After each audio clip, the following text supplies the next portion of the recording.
So, now that every single WWE PLE has been officially put together and in the books, it's time to put a tier list together of which ones are the best and which ones are the worst. I decided to make my own little tier list right here. See the categories right here. We got the best of the best, meaning the very best pay-per-views of the year. The good, meaning they were really good, not really that bad, and at the same time can't find anything wrong with it. The mid, they were middling as it is. The bad obviously wasn't really that good. And then we just have shit. Shit. That's basically shit. Like, I don't have any other words for it. And there are going to actually be a couple of those pay-per-views that are going to fit into this shit category.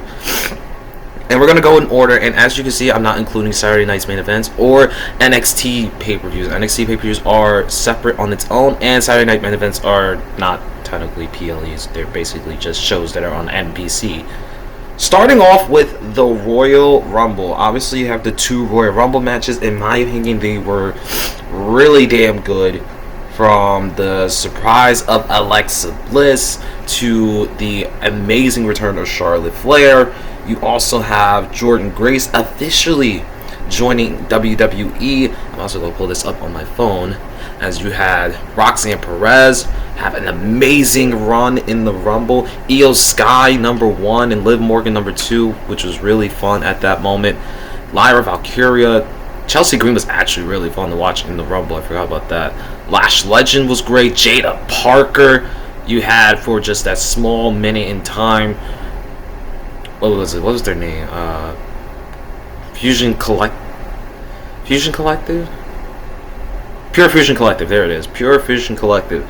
Shayna, Sonya Deville, and Zoe Stark before Sonya and Shayna were released from their contracts.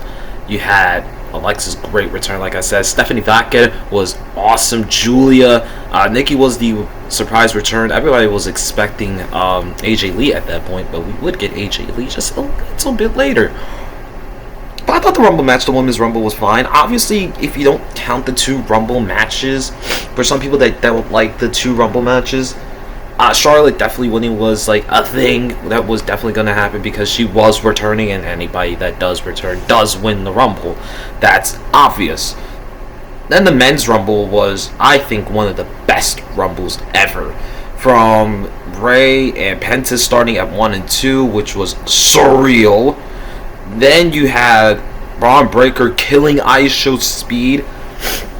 There really wasn't a lot of surprises, but there were definitely some great intervals of stuff that went on in the Rumble. Roman and Drew entering back and forth, and then Joe Hendry, the TNA Heavyweight Champion, entering in at that point.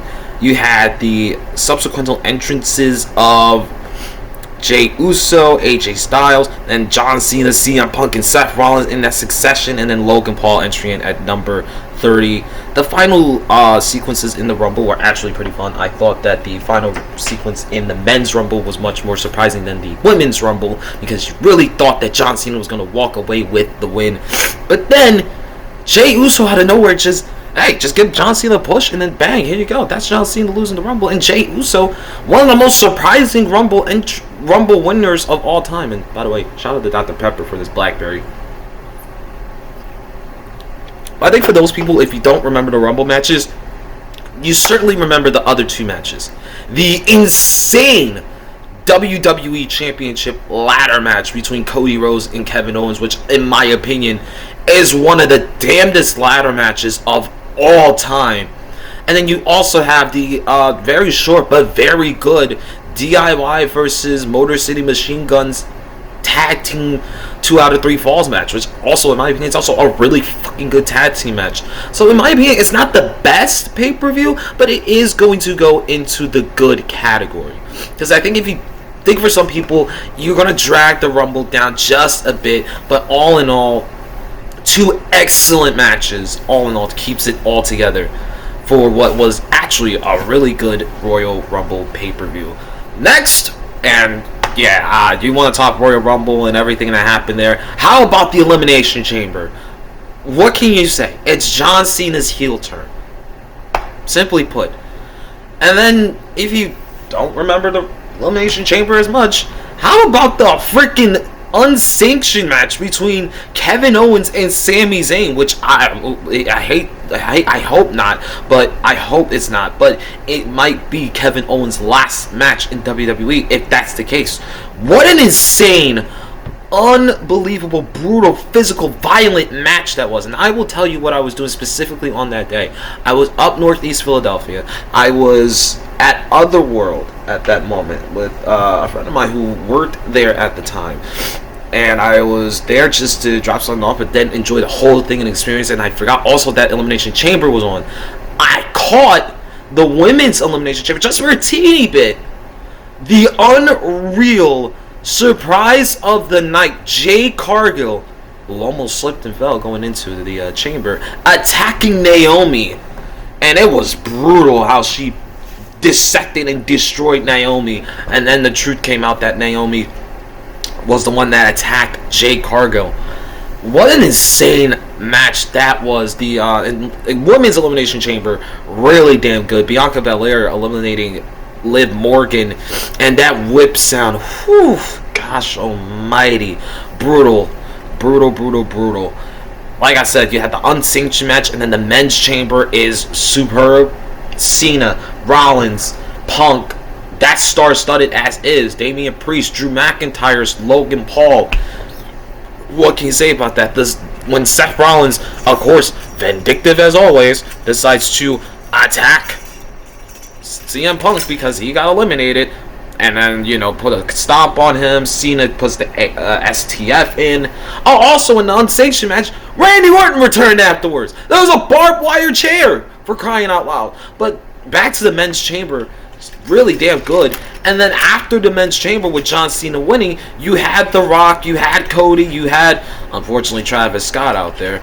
And that segment in itself with Cody saying no to selling his soul to The Rock, telling The Rock to go F himself, and that's the direction you can go for The Rock. And then the hug with Cena, everything was good, and then the stare, and then the heel turn, the attack. Why is Travis Scott there ruining the greatest damn moment of all time? Now, people can go on a tangent and saying that Cena's run as a heel, it wasn't good, it wasn't the best. But I say, damn it, I don't care. That particular moment in time will never, ever just be replaced. And also Elimination Chamber in March and Royal Rumble in February. Ew. Regardless. Oh yeah, some tag team women's match happened. I don't care. Other than that, I think this is the best. The best of the best. The early best of the best. There's nothing you can go wrong with that pay-per-view. You can skip the tag team match with Tiffany Stratton and Trish Stratus versus Nia Jax and Candice LeRae, I believe. I don't know. I don't care. You just got 3 incredible matches. Again, another 4-card PLE, which is something else that you're going to see later. That was just incredible.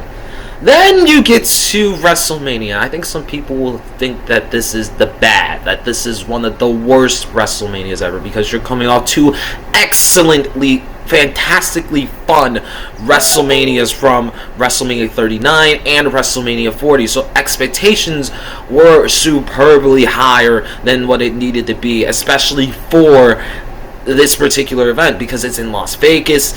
It's really the true first TKO kind of event, and plus tickets were astonishingly super fucking high for some reason. I didn't get a chance to go out to that WrestleMania in particular, but I will be at WrestleMania 42 in Vegas. I will try to. That is my goal. And some people will think that I'm gonna put this in. Some people want this into the bad or the shit category. No, I'm actually gonna put this in the mid category. It's not particularly a great WrestleMania, but I'm actually thinking, in all accounts, it's not a bad WrestleMania. It's not one of the worst WrestleManias. Absolutely not. You still have fantastic matches on the card. There is some controversy, yes, with the main event of Night 2. Some people hate Night 2 main event, but if you caught my review on it, I actually liked the main event with the story that they were telling, the story that they had. Just fuck Travis Scott, for crying out loud. And I wish they actually did follow up with The Rock more so than they needed to. That was particularly something that was missing. But I actually think that this WrestleMania is pretty fine. It's not bad. You can get away with like just not thinking about the main event. How about the two best matches back to back?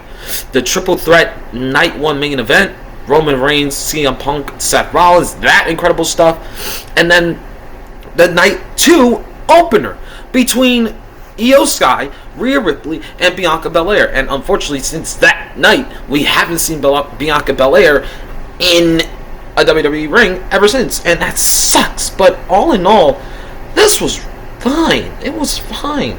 You take those two matches, that makes it really damn good. But I want to also point out, there's also some other good matches on the card.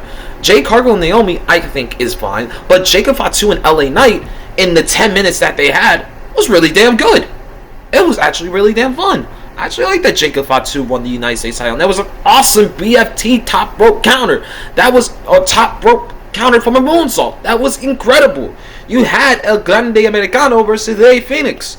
That was pretty damn good. And also, some people, if you caught my review, I actually like the physicality of Tiffany Stratton versus Charlotte Flair. Some people don't like that there wasn't any particular back and forth, or there was sloppy at times. But yes, this is what I actually wanted in that match. It was physical. It was very personal. And that's what I felt like it needed to be. And it was definitely a big win for Tiffany Stratton, and I'm actually glad that she retained the title.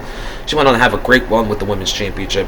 Then the street fight, the Sin City street fight, I actually thought wasn't bad. You had the Fatal 4-Way, which was actually pretty fun. You had Joe freaking Hendry, a TNA heavyweight champion. Yeah, you never see that at a WrestleMania or in WWE ever. And I also thought, the Becky Lynch return was cool. I mean, you can say that Logan Paul, AJ Styles under-delivered, and I will say that particularly for myself. I thought it did under-deliver just a little bit. I am going to go back and watch this WrestleMania in particular, and you're also going to see that I will include this into a tier list soon of every single WrestleMania, which I will also be doing. There's some videos that are coming up. Spoiler alert. But I think WrestleMania was fine. It was pretty mid. It was mid. You're not going to call it the worst of the worst. I'm not going to call it the worst of the worst. I'll call it the worst of the Triple H era, but that's only 3 WrestleManias. You still got 39, 40, and 41. Of course, yeah, you can say that's bad, but I think it was fine. Backlash, however, definitely goes into a category I don't know what I would think of. 5 matches on the card, but I think this goes into the... do I put it in good? Because I thought that the main event was fucking phenomenal and fun as hell, with the Fatal 4-Way being fun as hell and Lyra and Becky being good. Or do I put this in mid? I'm gonna put this in good. I'll come back to it, because like I said, the Fatal 4-Way was freaking fun with Damian Priest and Drew McIntyre doing their thing. LA Knight, Jacob Fatu, the debut of goddamn Jeff Cobb, who would go on to be JC fucking Mateo. But yeah, that debut in itself was fun, and the Fatal 4-Way was freaking amazing. Lyra and Becky in their trilogy of matches was freaking amazing. And then you also had Gunther versus Pat McAfee, surprisingly fucking good. And Pat McAfee being the underdog in that match was pretty damn fun. I actually thought that was pretty nice. Cena and Orton, pretty fucking fun. Obviously, the R-Truth thing is a bit weird, but I actually thought it wasn't bad. I thought that it was actually pretty damn cool. And then it also led to the surprise of R-Truth and John Cena at Saturday night's main event. I actually think that is, I'm gonna keep it in the good category. That's what I'm gonna do. I'm gonna keep it in the good category. Oh, also, Worlds Collides are not on here, just to make that another statement. Money in the Bank is going to go into the yeah, I'm gonna put this into the bad. This is one of the bad ones. Oh man, Money in the Bank. Oh man, although the 2 Money in the Bank ladder matches are pretty good, and you also have Becky and Lyra being pretty damn good, the tag team match was very disappointing. And Dominic versus Octagon Jr. Yeah, I think this goes into the bad. I actually like that Naomi won the Money in the Bank ladder match, but the whole sponsor thing from the men's Money in the Bank kind of disappointed everything. Although you could say definitely though the Jacob Fatu face turn was pretty damn nice. So was this in LA? I feel like this was in LA. Yeah, this was in the Intuit Dome. I kind of do remember this vividly, but also at the same time it's like, oh man, I also remember walking away from that event kind of being a little bit disappointed. Like, I actually think for myself that it's a teeny bit just like off the rails, just a bit. I also do remember that day vividly, watching that event and also like being a bit sad about everything that happened afterwards. I do remember that Sunday in particular. Short Intercontinental title match again, yeah, not good. Although Naomi winning was pretty damn fine, and Stephanie Vacquero was definitely the true star of that Money in the Bank ladder match. Yeah, there's really nothing I can take away from Money in the Bank except just ridiculously just disappointment. Very disappointed. But R-Truth returning after he had got released. Surprise of the fucking night. Night of Champions is going to go into the good category for me. I'm not going to put it in mid. Definitely not. Because I thought that this was really fun. The main event was fun. Obviously for me. The surprise opener, Cody versus Randy, which sets the seeds into a very particular rivalry. Hopefully, it should be very freaking fun to see what happens with that. That was definitely a very good opener. Cody winning King of the Ring felt like it was just anticlimactic, but also at the same time, fair enough.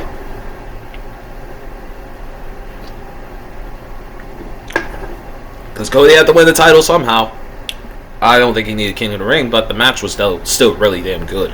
Rhea versus Raquel. I actually thought that was a pretty fine Boulevard. What was it? Rhea Boulevard Street Fight? Yep, Rhea Boulevard Street Fight. And that was pretty fine for itself. Sammy versus Karrion Kross. Oh, man. Don't even get me started. Don't even get me started with that. But I think I just put this into the good category. Or... No, I'm keeping this in the good. I'm keeping this in the good. Because I actually just will put it in the good because of CM Punk versus John Cena. Reliving that nostalgia for me was definitely just a moment in time. Seth Rollins also, with the story that they were telling with him and Punk. All in all, like, it's really good. It's really fun. I also like Cody versus Randy. I'll say that for a fact. I also thought that Jacob Fatu and Solo Sikoa definitely delivered on a nice little story that they were telling. And then Jade Cargill winning King of the Ring, or Queen of the Ring for me, was definitely a moment in time for me. But yeah, I will put this into. I shouldn't put this in the mid. I'm not gonna be biased. I'm not gonna be biased. This is in the mid. This is in the mid. It's in the mid. Don't put it in the mid. Evolution though, best. It's the best pay-per-view of the year. And don't worry about the ordering. It's just how it is. It's just, you know. Don't worry about the ordering. Forget that. But it's the best pay-per-view. Easily set and done. It's the best pay-per-view of the year. It's the best PLE of the year. No matter what you call it, it's still the same thing. It's so fun. Evolution is. The triple threat, fantastic opener. JC Jane defeating Jordan Grace with the Blake Monroe heel turn, definitely freaking fun. The Judgment Day tag team with Charlotte and Lexi was Zaruka and the Kabuki Warriors was freaking fun and fantastic. Tiffany Stratton versus Trish Stratus with a short time that they had, pretty damn good. And you also had Jade Cargill and Naomi in a no-holds-barred match. Now knowing what the hell Naomi was pregnant for that little time period. Good God, girl. Be careful. You have a baby in you. Like, good grief. Good grief. The women's battle royal, amazing. And then Io Sky versus Rhea Ripley. The best damn women's match of the entire year. Minus the triple threat. Yeah, that was pretty damn good. It was so fun that entire night. All in all, in my opinion, Evolution is the best pay-per-view of the entire year. And there's no doubt about it. And don't worry about the ordering. This is just like, you know, keeping it in like the chronological order type of thing. SummerSlam, though, is going to go into the good category also. Because the two-night SummerSlam, the first ever two-night SummerSlam, they didn't wait until next year to do it in Minneapolis. That's also another event that I'm going to try to make it out to. Night one actually was pretty fine. I actually like the Roman Reigns, Jey Uso, Braun Breaker, Bronson Reed tag match with Roman doing an over-the-top rope dive, for crying out loud. Good grief almighty. Lexi and Charlotte winning the tag titles in a pretty good match. Tiffany Stratton and Jade Cargill, pretty damn solid. Jelly Roll, I would give you a round of applause, my man. A round of applause to you. What a damn good showing that you had at that night. I actually thought that was pretty damn fun. And then honestly, you know, CM Punk Gunther, one of the most physical matches of the night, and then CM Punk winning the World Heavyweight title to be cashed in on by Seth Rollins, and I was pissed off. Well, yeah, it was still like to continue on the story that didn't need to continue. But regardless, hey, that happened. That night happened. But night 2 kicks off with Naomi, Rhea Ripley, and Io Sky in one of the damnedest best triple threat matches. Again, another great triple threat match between Io Sky, Rhea Ripley, and now Naomi, who was pregnant at the time. Can we not forget? We're crying out loud. Yeah, that match was pretty damn fun. The 6-pack TLC match. Holy fucking goddamn shit, man. Jesus. What a damn show. What a damn showing for all the tag teams in there. I was so glad for Motor City Machine Guns for getting on the card. Surprisingly, Andrade and the Phoenix were pretty damn fun as a tag team. The YS6, they're pretty damn awesome. And also the Street Profits, who have earned themselves a spot on the card, on pay-per-view cards all the time. So damn fun. It's just, all in all, just so awesome that tag team match was. And shout out to those tag teams. Again, the TLC this time actually getting on the main card, besides not getting on the card for WrestleMania, which is a damn crime. This is a damn crime. I hope they make it onto the card in the next several pay-per-view cycles, or PLE cycles, definitely next year. What Becky versus Lyra was fucking amazing. The interference again from Bayley, I should say, costing Lyra the title was surprising. Which now leads to the split persona of Bayley now, which is pretty interesting. You had the Solo Sikoa Jacob Fatu steel cage match. I thought it wasn't bad, but at the same time wasn't good, kind of mid. But Dominic Mysterio AJ Styles surprised the hell out of me. What a match that was. That was a great match, especially with the whole cheating thing and the whole story continuing off of that. And then finally Cody Rhodes versus John Cena. Face John Cena returning, and it was just like a tear came down my eye. Of course, John Cena losing, it sucked. But Cody winning, I mean, what else can you say? And yeah, Brock Lesnar returned. The walking embodiment of murder. So yeah, this goes into the good category. I won't excuse WWE for what they did to Karrion Kross. I won't. I will refuse. I refuse. Some people will put this into the best category. Like, this is one of the best SummerSlams ever. It's gonna go into good. It's good. It's really good, but not like, you know.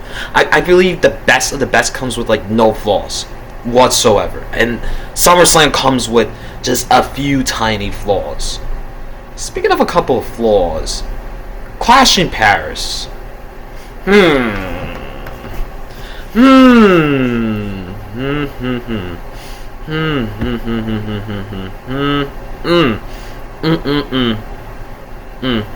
gonna put this in the mid. Put it in mid.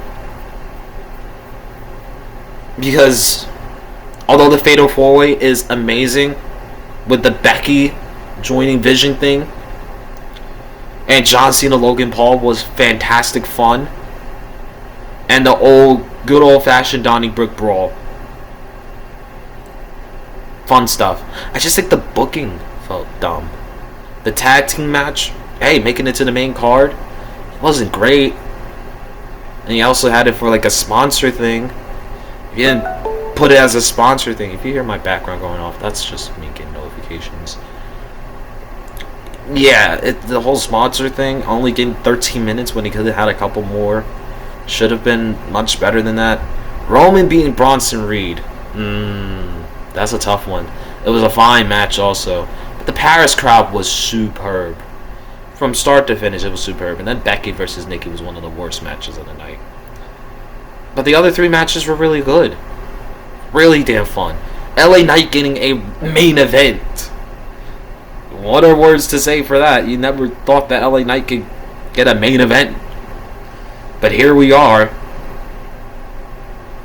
But yeah, I gotta put it in mid. And then we get our only shit pay-per-view of the year, WrestlePalooza. And the only good thing that I can just say for that was, that I can say towards it is Stephanie Vaquer versus Io Sky. Other than that, that whole pay-per-view is so disappointing. First of all, too early to put WWE on ESPN. I think they just put the pay-per-view on there for the sake of just getting the money. The sake of just running up the subscriber count, which, by the way, fuck you, WWE, that I had to pay so fucking much money to try to keep me, to actually keep the money, to keep me from watching pay-per-views again, for crying out loud. For God's sake, I cannot keep up with this much shit. Jeez. Peacock first, and then WWE Network beforehand. God, Netflix. I mean, I have to have Disney Plus. I can watch all my other Marvel movies and Marvel shows. But good lord. It's insanity to keep up with that much stuff. Too much insanity. And the whole pay-per-view, the whole PLE itself, disappointing. So disappointing. It sucked balls. I did like the Cena Lesnar squash match. You will catch me on that live stream reacting to it the way that I did. I was disappointed with the tag team match between the Vision and the Usos. And then AJ Lee, CM Punk versus Becky and Seth. Fine. I love that I got to see AJ Lee return. Cool shit. But that was just nostalgia purposes. And then Cody and Drew was hella disappointing. So disappointing. And it was Cody's first title defense on the PLE. And it sucked balls. This whole pay-per-view is so shit. Indianapolis deserves so much better. When are they getting a WrestleMania again? Because we haven't heard that announcement yet. That was a 7-year deal. Also, Minneapolis is supposed to get a WrestleMania. When are they getting a WrestleMania? Nobody knows. New Orleans was supposed to get WrestleMania. What happened to that? Oh, Vegas came up again. Jeez Louise. But hey, you want to talk about good? Crown Jewel Perth. I want to put this in the best category. I really do. Yeah, I'm going to put it in the best category. Australian crowd was awesome. In my opinion, this was a fun show. If Seth Rollins didn't do that dumbass fucking coast-to-coast diving headbutt and separate his damn shoulder, god damn it, man. Damn it to hell. But Bronson Reed versus Roman Reigns was physically fucking awesome. You had Stephanie Vaca giving Tiffany Stratton her first loss in 2025. Pretty damn fucking fun. Also, you also had John Cena, AJ Styles, a trip down nostalgia. I can literally shed a tear to now any John Cena match there is, and I just will never get over the fact that my favorite wrestler of all time is retiring, and that sucks.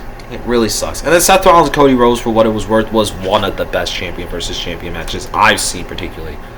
Honestly, the only real downer on this is Io Sky Ibushi versus the Kabuki Warriors, but that's also like pretty damn good. It's also pretty fun because of all the talent that's in the ring. But other than that, yeah, that Crown Jewel was one of the best shows of the year. Good ESPN show, by the way, really good ESPN show. And then finally, Survivor Series War Games. I'm gonna put some controversy into this shit because, you know, I want to put this in the best category, but people are calling this one of the worst pay-per-views of the year, the worst Survivor Series, and retire War Games and stuff. I'm not going to disagree with the sentiment of retiring War Games, but I recently just watched this show, and I don't get the discord of it whatsoever for people that are complaining about it, because this is a damn good show. Both War Games matches deliver, in my opinion. I thought the women's War Games was pretty damn solid, but you also had the men's War Games being pretty fucking fun. Damn sure physical and violent and story driven all around. I think for myself, I also enjoyed the hell out of the War Games match. And I thought that John Cena losing to Dominic Mysterio, as much as it sucks balls, hey, it's still a pretty damn fine match because John Cena put over the freaking Judgment Day. You don't see anybody putting over the Judgment Day because the Judgment Day put over others. He put over the Judgment Day. And Liv Morgan's return was pretty damn freaking awesome. That was freaking awesome. And then finally, you know, the only thing that was bad about it is Stephanie Vaca versus Nikki Bella. But that's also a pretty fine match. I don't really get the discord of why people hate this particular event. because there's so many expectations, and the stare down at the end, I think for me is definitely something that also drives me up a fucking wall, because I'm so excited for the prospects of possibly Roman versus Cody 3 or a Roman versus Punk feud. But I want to particularly see Roman go after the undisputed Universal Championship, because that's his title, that's his belt. I should put that more in the review than anything else, but that's just me talking, in my personal opinion. Also, backstory about Crown Jewel: I was high as shit trying to watch this particular event, because the night before, into like the early mornings of that Saturday, yeah, I was gone out the fucking room. I was out of it. Oh man. But all in all, I don't get the Discord for this hate of this event. It's really not that bad. It really isn't. But in my opinion, these are the rankings of my pay-per-views of the WWE PLEs. The only shit pay-per-view I thought was WrestlePalooza. I hope they scrap that immediately. And the only bad pay-per-view I thought was Money in the Bank. Everything else, mid, good, the best. Yeah, these are particularly those are my thoughts on the rankings of everything this year. But let me know what you think about all the pay-per-views in the comments down below. Make sure you like, comment, subscribe. The end of the year is nearing, and it is December 1st, and I will be 27 years old at the end of this year. We have reached the end of this PLE cycle. Who knows what's going to happen with the other PLEs coming up this next year, with Royal Rumble in Riyadh and Elimination Chamber in Chicago, WrestleMania back in Vegas, and also we have the SummerSlam in Minneapolis, Minnesota. It will be the first real pay-per-view cycle without John Cena. So, yeah, I am. The only thing I'm preparing for now is to probably cry the worst amount of tears of all time for when John Cena leaves WWE. I'm ready to cry so many tears. But y'all let me know what you think. Are you excited for the next cycle of PLEs next year? Are you not excited? Is my tier list wrong? Because I know I'm going to get some of that stuff. But I will see you all. Peace and love to all of y'all people. Give love to get love to be loved. And that is all I got for you.